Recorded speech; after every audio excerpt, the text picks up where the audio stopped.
Jesus encourages people to study the Bible. Many people have asked for a quick Bible study which has a simple exposition and derivation of the Bible's timeline. Here it is. Remember, you can stop the video on a specific slide to study it more closely. Adam was created. In the beginning, Adam was created. That's the first event on the Bible's timeline.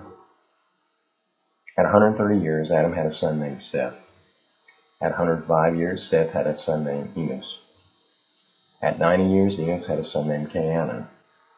At 70 years, Cainan had a son named Mahalalel. At 65 years, Mahalalel had a son named Jared.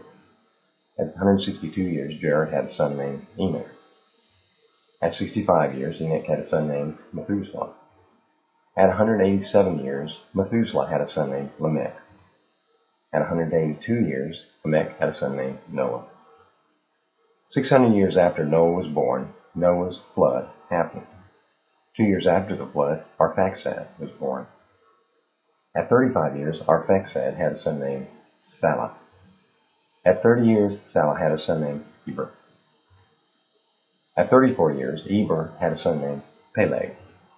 At 30 years, Peleg had a son named Rehu. At 32 years, Rehu had a son named Serug. At 30 years, Serug had a son named Nahor. At 29 years, Nahor had a son named Terah. When Terah was 205 years old, Abraham was 75 years old. Hence, Terah was 130 years old when Abraham was born. Some people have problems with this event, and it's because they do not include the verse Acts 7:4. Here's the list of events which we have just discussed. In summary, the first 20 events form an unbroken timeline from creation to Abraham's birth. The 19 yearly time spans between these events add up to exactly 2008 years. And then the Bible keeps going. At 100 years, Abraham had a son named Isaac. At 60 years, Isaac had a son named Jacob. When Jacob was 130 years old, he entered Egypt. After 215 years in Egypt, the Exodus happened. 436 years after the Exodus, King David started his reign. 420 years elapsed from King David up to the Babylon captivity. It's important to note that the 420 years of non-compliance happened because the Hebrew people owed God 70 years of rest. After 70 years, Cyrus's decree ended the Babylon captivity. 79 years after Cyrus's decree, Artaxerxes issued a decree which started the 490-year Daniel prophecy. After 490 years, the Daniel prophecy ended. Here's a list of all the events we've discussed.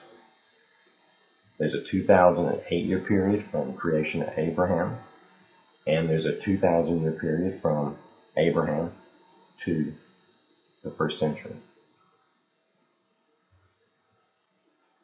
As this brief study has shown, the Bible provides a real historical chronology from creation to the first century. The yearly time spans in this chronology add up to 4,008 years. Because this is not an exhaustive study, we will jump to the end. The Bible reveals 3 2,000-year segments, which comprise the 6,000 years of probation. This result can be easily seen by extending the obvious 2,000-year pattern in what we've just studied. Note, such a manipulation is not required. The Bible provides all the data needed to complete the pattern. What the Bible has revealed is amazing, yet we have studied only a small part of the Bible's timeline. Much more can be uncovered. For the full details regarding the biblical support of the 2,000-year pattern, read the book, Rest Unto the Land. For the knowledge of God's glory, we are indebted eternally to our Savior, Jesus.